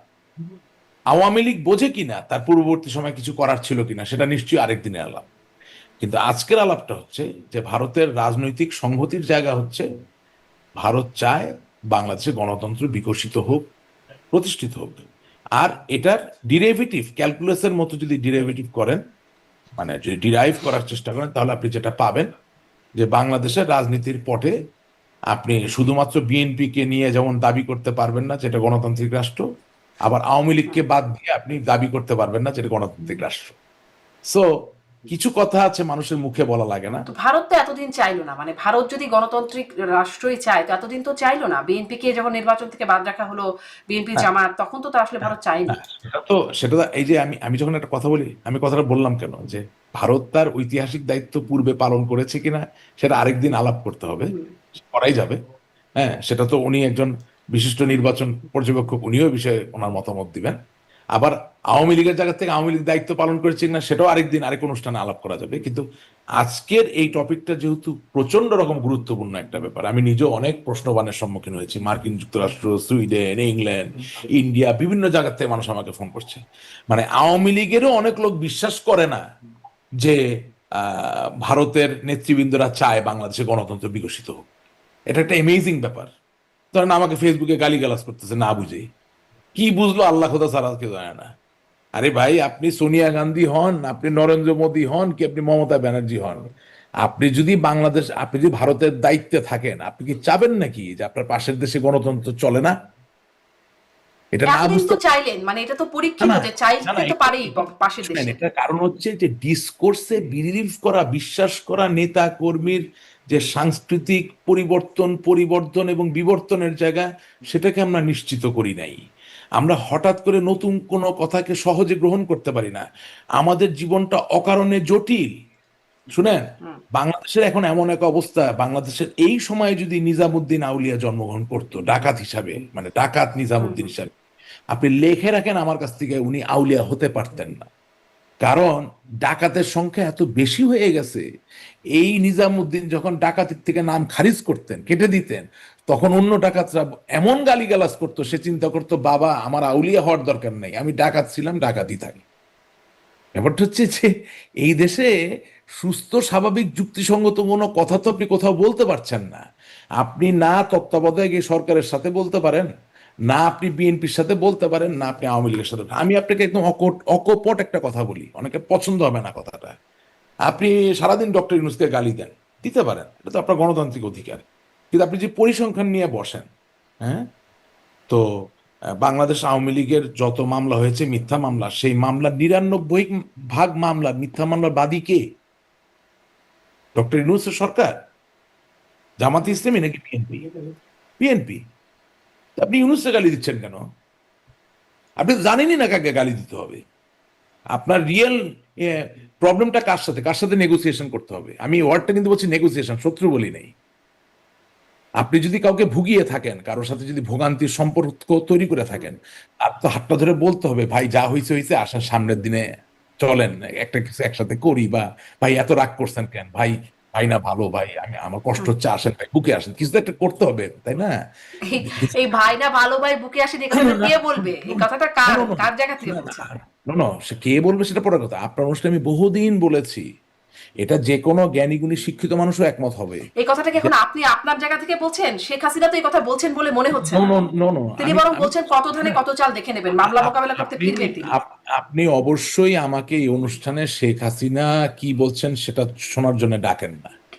আপনি ডাকেন আমাকে একজন আওয়ামী লীগের সমর্থক বা নেতা বলেন, থ্যাংক ইউ, এটা আপনার উদারতা। আমি খুব বড় কোনো নেতা আসলে না ওইভাবে, কিন্তু আমি একেবারে সততার সাথে আওয়ামী লীগকে ভালোবাসি, বঙ্গবন্ধু, সেই জায়গা থেকে ডাকেন। আমি কি বলতে চাই, আমি খুব মানবিক কথা বলছি, এটার জন্য তো নেত্রীর নাম টানার কোনো দরকার নেই। হ্যাঁ, এটার জন্য খালেদা জিয়ার নামও টানার দরকার নেই। আমার জায়গাটা কি সহজ তো, আপনি খুব শুনবেন কিন্তু মানুষের অধিকারকে সমুন্নত রেখে কথাগুলো বলছি। 2015 সালের পেট্রোল বোমার নাশকতায় আপনি 48,000 মামলা করলেন পুরা দেশে, তাইলে 48,000 গুণ 250 কত হচ্ছে? প্রায় 1 কোটি, রাইট? 1 কোটি লোক এই মামলাগুলোর ভিতরে চলে আসলো। মামলা করা তো আপনার অধিকার, কিন্তু মামলা বিচার হবে সেটা আপনার যেমন অধিকার, যার নামে করেছেন তারও কিন্তু অধিকার। তাহলে আপনি মামলা করলেন 1 কোটি লোকের নামে কাছাকাছি, এই মামলাগুলো 1 বছরের ভিতরে তদন্ত করে শেষ করেন, যে দায়ী তাকে জেলে পাঠিয়ে দেন, যে জরিমানা হবে তার জরিমানা নিয়ে নেন, আর যে দায়ী না তাকে আপনি ছেড়ে দেন। কি করলেন? এই 48,000 মামলা 2015 সালে করলেন, 2024 সাল পর্যন্ত একটা মামলাও শেষ হয়নি, ঝুলে আছে। তাহলে কি হলো? যারা মামলায় পড়ে আছে, যে দায়ী ব্যক্তি, যে নির্দোষ ব্যক্তি, তারা সকলে জমি বিক্রি করতেছে, পালায় থাকতেছে, দিনের পর দিন জামিন নিচ্ছে, আইনজীবীকে পয়সা দিচ্ছে, ঘুষ দিচ্ছে। কারেক্ট? আচ্ছা, কেন এটা প্রাসঙ্গিক? এই যে ভোগান্তির জায়গাটা, এই ভোগান্তি যখন রূপান্তরিত হয় তখন সেটা রাগে রূপান্তরিত হয়, ক্ষোভে। এখন ওই রাগ ক্ষোভ থেকে বাড়ি দখল হচ্ছে, জমি দখল হচ্ছে, বাড়িতে আগুন দিচ্ছে, পেটাচ্ছে। শিওর নেতৃত্ব নেত্রীর জায়গা থেকে বলবেনি, ওনার নেতাকর্মী যদি ওনাকে কান্নাকাটি করে উনি ভয় বা সাহস দিবেন, হ্যাঁ, বা একটু ধামকি তো দিতে হবে, নাহলে তো মানুষ ভয় পাবে না, এটা তো বাস্তবতা। হ্যাঁ, আপনি কি বলতে পারবেন হ্যাঁ পুলিশ ভাইয়া আপনি মেরেছেন আরো 10টা মারেন? এটা তো বলতে পারবেন না আপা। হ্যাঁ, হ্যাঁ ভাইয়া আপনি বাড়ি পুড়িয়েছেন, একটা কেন পুরালেন, বাকিগুলো পুড়িয়ে দিয়েছেন? এটা তার নেত্রী বলতে পারেন না। অবশ্যই নেত্রীর শেষ রক্তবীর্য পর্যন্ত উনি ওনার নেতাকর্মীর পাশে থাকবেন, কিছু কর্কশ কথা বলবেন, এটা তো স্বাভাবিক। আমি আপনাকে বলছি হিউম্যানিটির কথা। দিনের শেষে কিছু জায়গা তো তৈরি হতে হবে। এখন আপনি সারাদিন ইউনুস ইউনুস ইউনুস ইউনুস করতেছেন, অথচ আমার নামে আজকে 16টা মামলা, 16টা মামলার বাদী হইল বিএনপির লোক।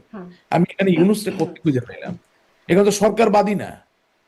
মানে তাহলে কি এই যে আয় ভাই বুকে এই বক্তব্যটা বা এই অবস্থানটা কি আপনার কাকে অবস্থান? বলবো? আয় ভাই বুকে কাকে বলবো বলেন? আমাকে ফোন করে বলতেছে কিছু টাকা খরচ করেন মামলা উঠাই দিব। বাণিজ্য। তো বাণিজ্যটা কে করছে? সো আমি বলতে চাচ্ছি, হ্যাঁ, ইউনুসকে আমি সেলিব্রেট করি না, সে আমার শত্রু, ঠিকই আছে। বিএনপিও তো আমার এখনো বন্ধু হয় নাই। এখন এতগুলা শত্রুর সাথে ফাইট করব না কি আমি একটু কৌশল নিয়ে আগাবো? কৌশলটা কি হবে এটা বলছি। সেই কৌশলে আলাপের জায়গাটা তৈরি হয়নি। আর ভারতের জায়গাটা সহজ। আবার বলি, ভারত চায় বাংলাদেশের শান্তি আসুক, ভারত চায় বাংলাদেশের গণতন্ত্র প্রতিষ্ঠিত হোক।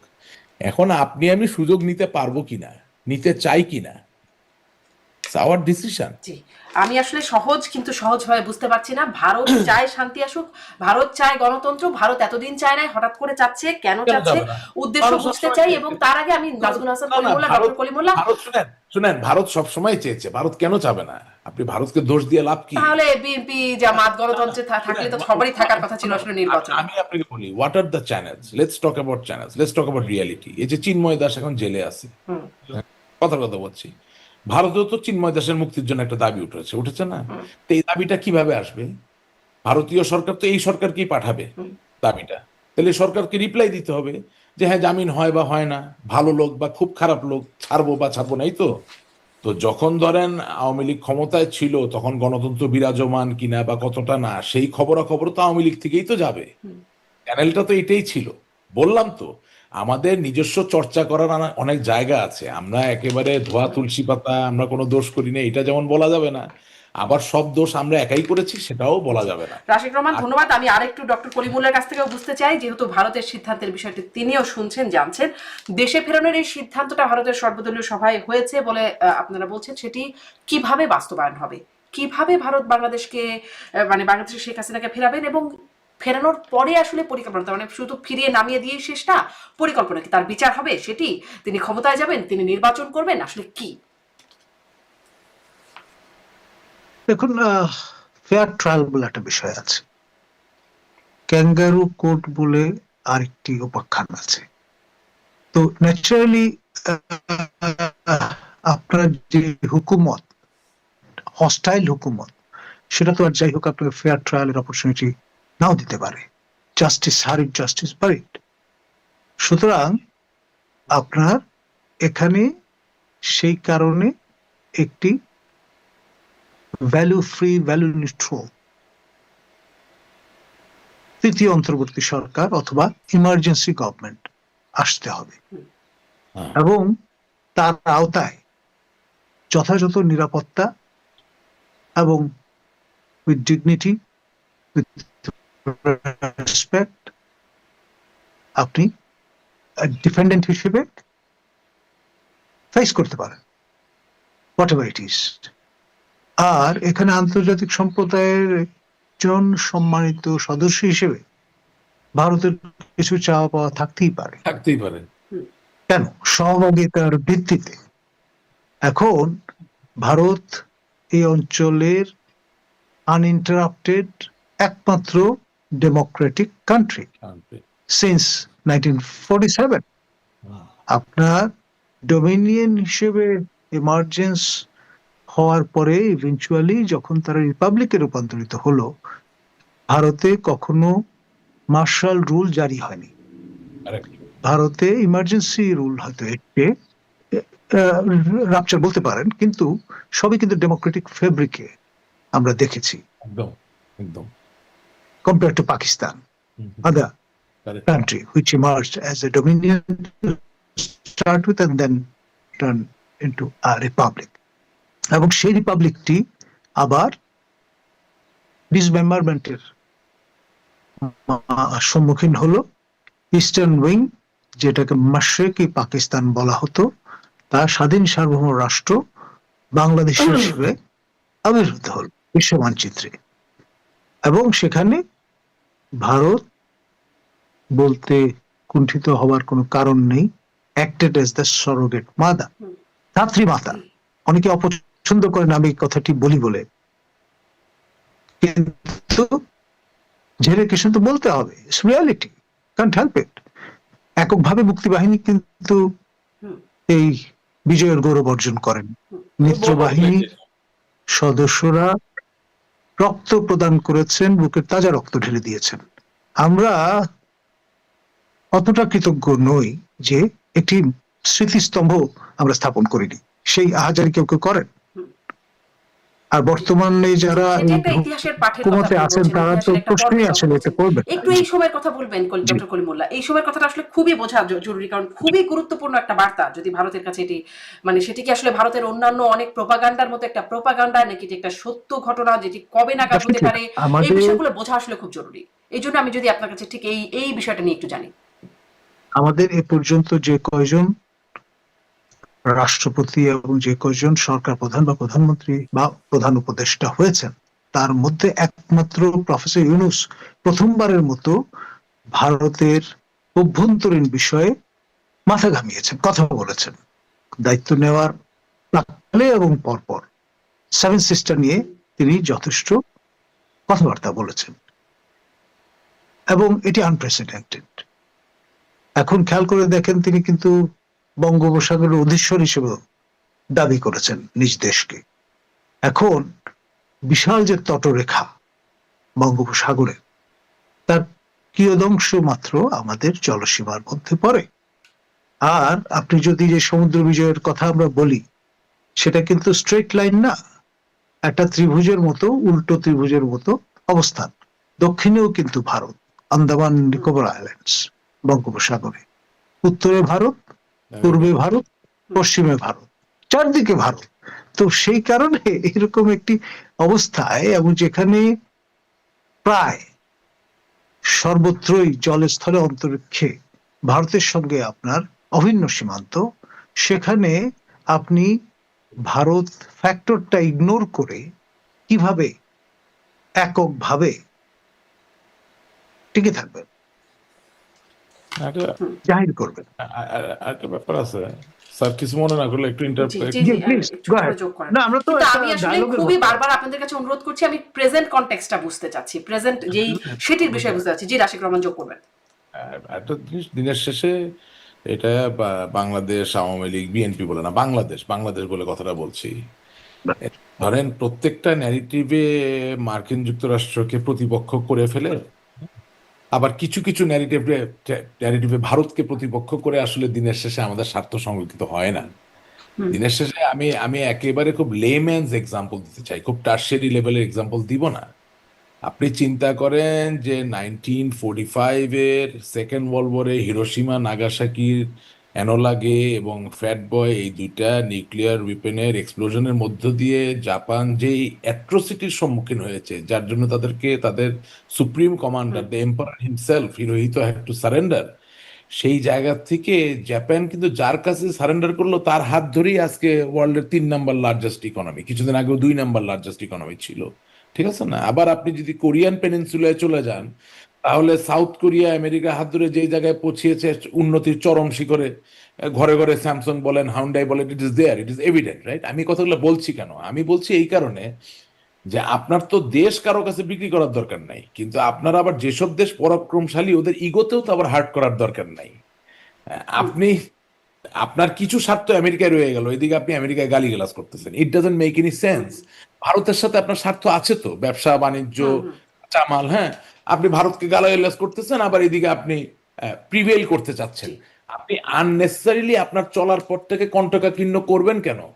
আপনার কারোর সাথে বন্ধুত্ব সেটি একটা খুবই যৌক্তিক প্রশ্ন হতেই পারে যে আননেসেসারি কেন কন্ট্রাক্ট করা। এই না যে আপনি দেশের স্বার্থ জলাঞ্জলি দিয়ে দিচ্ছেন। আপনার যে বন্ধু ধনী বন্ধু, আপনি ধনী নন, আপনার কাছে কথার কথা বলছি, আপনার চাকরি নাই, আপনার বন্ধুর কাছে আপনার দক্ষতার যে হালনাগাদ যে খাতা, সেটা দেখিয়ে যদি তার মাধ্যমে আপনি ভালো কোনো একটা কাজ পেয়ে সসম্মানে দাঁড়িয়ে যেতে পারেন বা আরো এগিয়ে যেতে পারেন, এতে তো হারানোর কিছু নাই। জি, মানে আপনার এই বক্তব্যটা স্পষ্ট, অযথা কণ্ঠকাকীর্ণ করা কেন সেই জায়গাটা স্পষ্ট।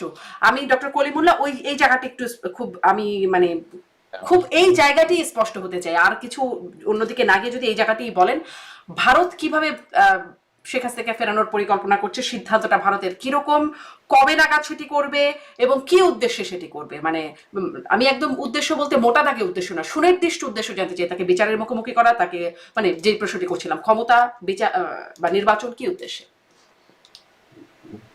দেখুন, আপনি একজন মৃত্যুবরণ করুক, 1400 জন মৃত্যুবরণ করুক, যখন ঘটনাগুলো ঘটে তখন কিন্তু আপনি একই সমতলে পড়ে যান। শেখ হাসিনাকে আপনি যদি অভিযুক্ত মনে করেন, তাহলে প্রফেসর ইউনূসকেও একই পাল্লায় আপনাকে ফেলতে হবে। পাঁচজন অফিসিয়াল ফিগার মৃত্যুবরণ করতে হয়েছে, স্বাভাবিক মৃত্যুর অধিকার থেকে তারা বঞ্চিত হয়েছেন। যেমনটি বলা হয়, 1400 মানুষ তারা স্বাভাবিক মৃত্যুর অধিকার থেকে বঞ্চিত হয়েছেন শেখ হাসিনার শাসনামল। খেয়াল করেন। এখন এই যে শেখ হাসিনার শাসনামলে না, কারণ 15ই আগস্ট পর্যন্ত এই সংখ্যাটা জাতিসংঘ দিচ্ছে। না, ঠিক আছে, মানে আমি খুব সাধারণ ভাবে বিষয়টা আলোচনা করছি, নিটিগিটিতে যাচ্ছি না। কারণ ওই দায় আবার প্রফেসর ইউনূসের, যখন তিনি 8 তারিখে শপথ গ্রহণ করেছেন, 8ই আগস্ট থেকে 15ই আগস্ট, এই সময়টা দায় পরিপূর্ণভাবে তার। তো ফলে আপনি সংখ্যাতাত্ত্বিক বিচারে যদি যান, তাহলে হয়তো 19-20 হবে, এটা নিয়ে আমি ডিবেটে যাব না। কিন্তু আপনি কিন্তু একই সমতলে দাঁড়িয়ে গেলেন, তখন আপনি জাস্টিফাই করবেন কি করে? এই বিষয়টা কিন্তু আসবে। আর সেখানে আপনার অভিযোগ যদি ওঠে ক্রাইম এগেইনস্ট হিউম্যানিটি, আপনি ডিফেন্ড করবেন কি করে? আপনি নোবেল লরেট হতে পারেন, সেটা এক বিষয়। আমাদের শেখ হাসিনার শাসনামলেই আমরা এই ন্যারেটিভটা শুনেছি যে একজন নোবেল লরেট বেলারুসে তিনি বিহাইন্ড দ্য বার আছেন। কেউ তো আইনের ঊর্ধ্বে নন। প্রফেসর ইউনূস কি আইনের ঊর্ধ্বে? অবশ্যই না।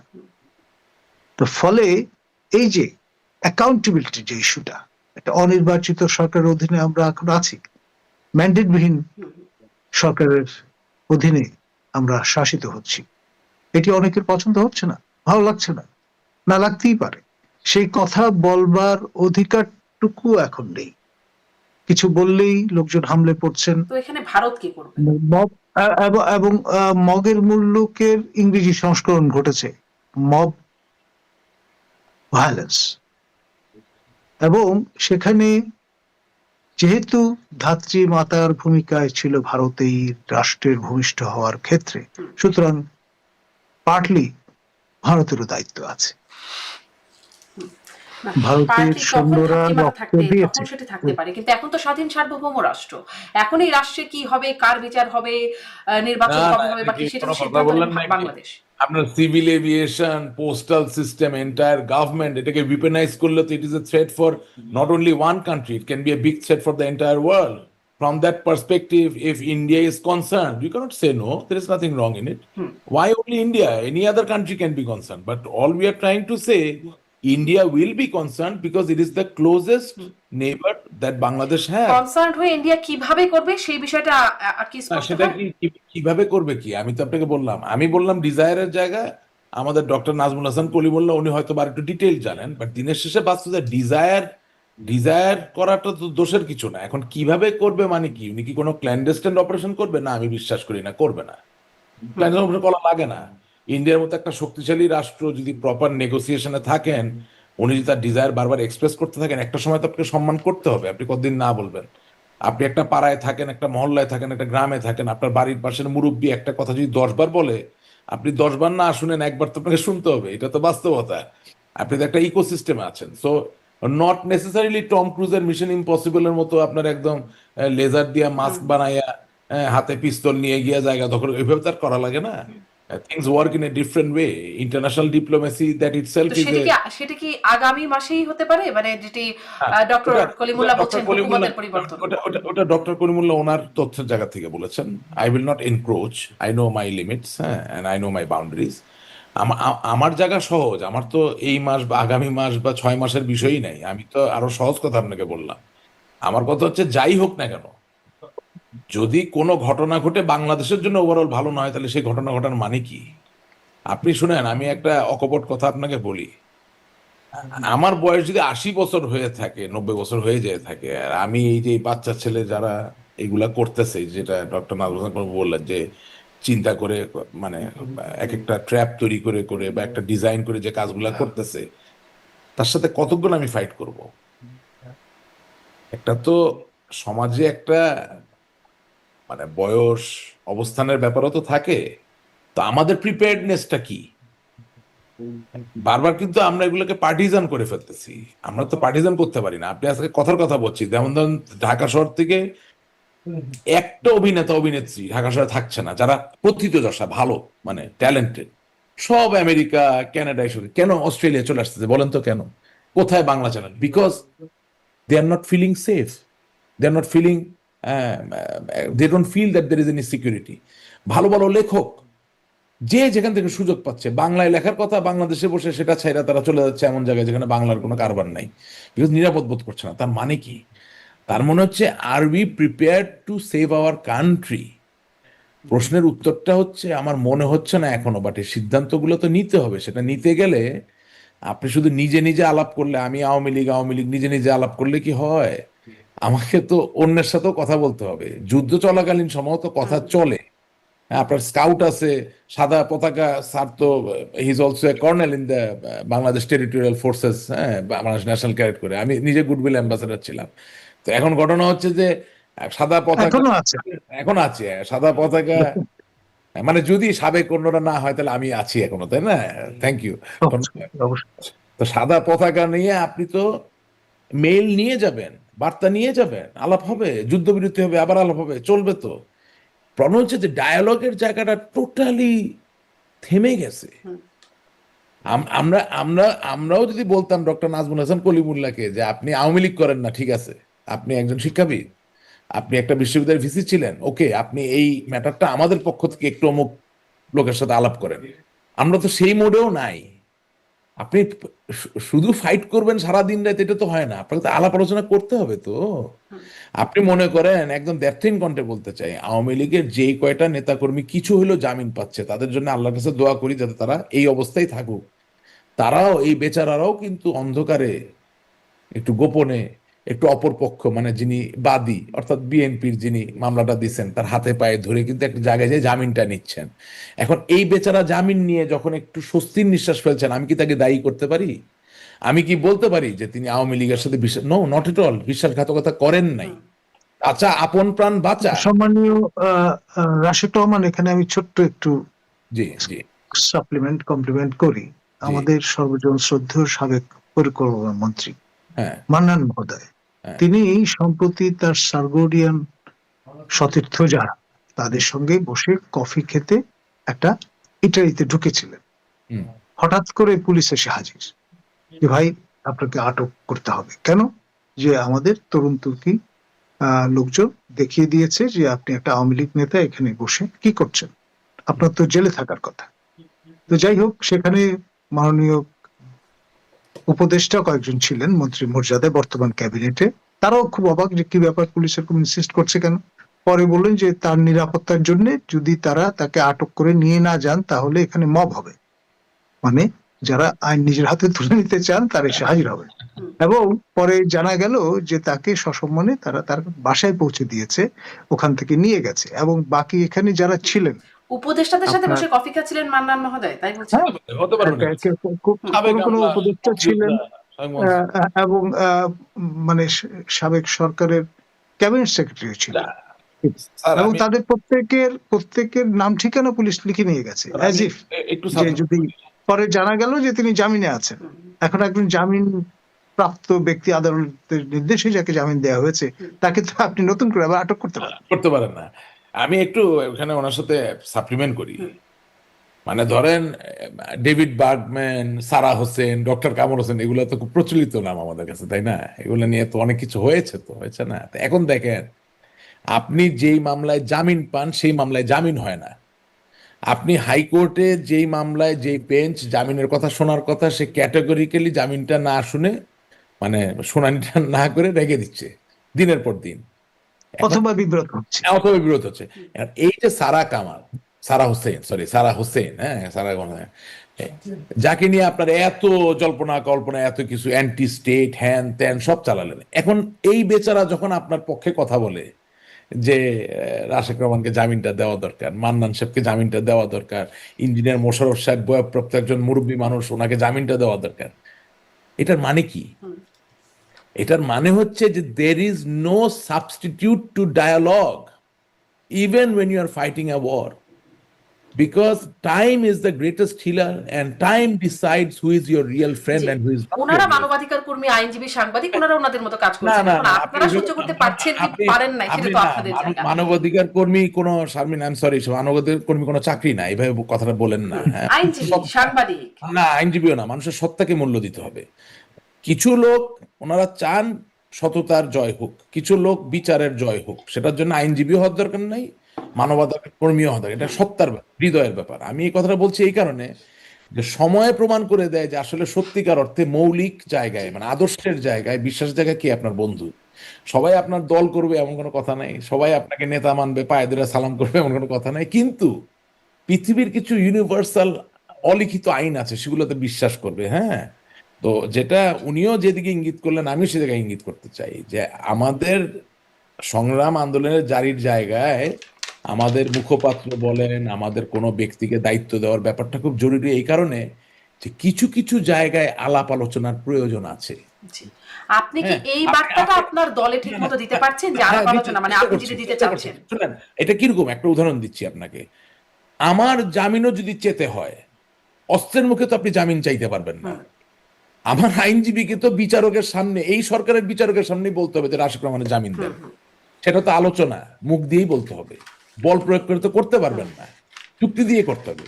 So all I am trying to say যে যুদ্ধ সবসময় অস্ত্র নিয়ে হবে, হাতে লাঠি নিয়ে, তা না, এটা একটা সমন্বিত ব্যাপার, এটার ভিতরে মানে সমন্বয়। এটি আপনার দলকে আপনি এই কৌশল নিতে বলছেন?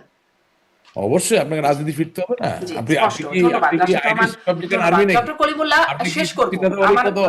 মানে অনেক বেশি সন্ত্রাস বড় করতে করবে? চাই না, শেষ করব। আপনার কাছে একটু এটা জানতে চাই যে এখানে মানে আপনারা ভারতের বিষয়ে কথা বলছে, ভারত এরকম সিদ্ধান্ত নিচ্ছে, যদিও এটি বুঝতে পারছি না যে কিভাবে তারা এটা করবে, সেটি বুঝতে পারছি না, কিন্তু আপনাদের তথ্যসূত্র যেটি বলছে যেটি ভারত এরকম একটা সিদ্ধান্ত নিচ্ছে, এর সাথে মার্কিন সিদ্ধান্তের কোনো যোগসাজশ আছে কিনা বা তাদের কোনো প্রভাব আছে কিনা? একটা সময় বলা হতো যে আপনি মার্কিনীদের স্বার্থের পক্ষে কাজ করছেন, আওয়ামী লীগ সরকার যখন ক্ষমতায় ছিল, আপনাকে তখন এরকম ট্যাগও দেওয়া হতো যে আপনি। যেতে হবে, আপনি স্যারের কথা শুনেন, হ্যাঁ, আমার একটু জরুরি একটা কাজ আছে। আচ্ছা আচ্ছা, ঠিক আছে রাশেক রহমান, ধন্যবাদ। আপনি তাহলে স্যার, আমি একটা কথা শুধু বলে যেতে চাই, আজকে যদি আওয়ামী লীগ সংগ্রাম আন্দোলনের পাশাপাশি আলাপ, এই তিনটা জিনিস চালায়, আগামীকাল থেকে আওয়ামী লীগ চ্যাম্পিয়ন, জেনে রাখবেন।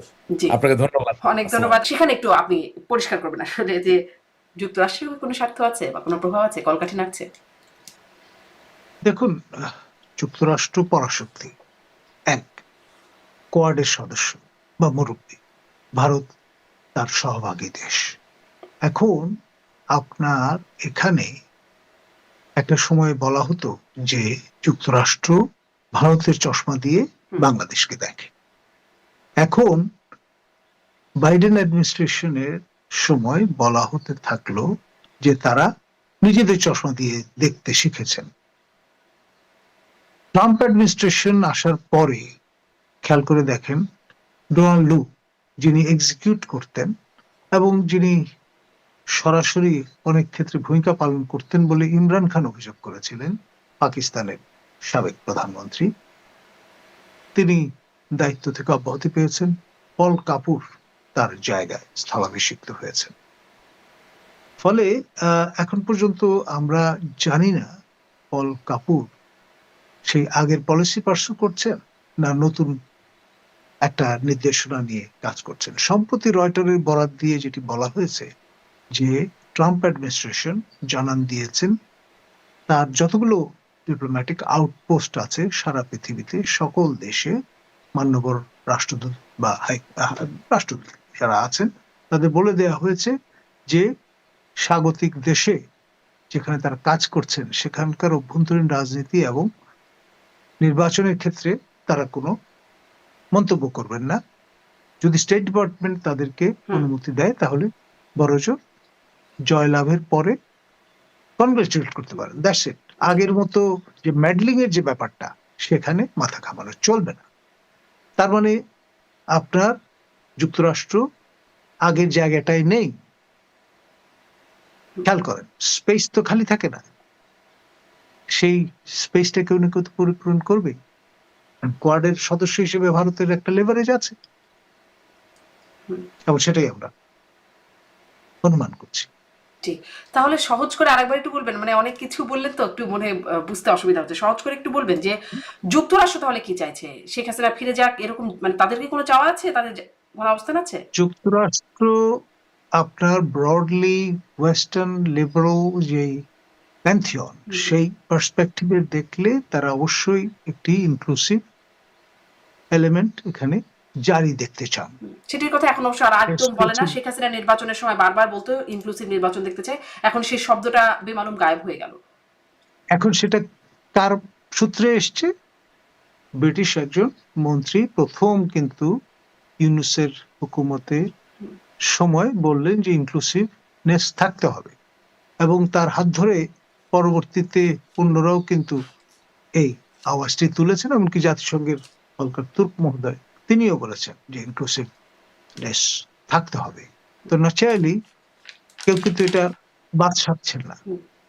আর যদি ইনক্লুসিভনেস না থাকে তাহলে সিস্টেমটা হবে ত্রুটিপূর্ণ বা ফ্লড। সেটি তো কাম্য হতে পারে না। এতগুলো তরতাজা প্রাণ চলে গেল, তারপরেও যদি গণতন্ত্র সমুন্নত রাখা না যায়, প্লুরাল স্পেস স্ট্যাবলিশ করা না যায়, তাহলে তো আমরা যেইতে পেরেছিলাম সেইতে পেরেই রয়ে গেলাম, একই মুদ্রার পিঠ। জি।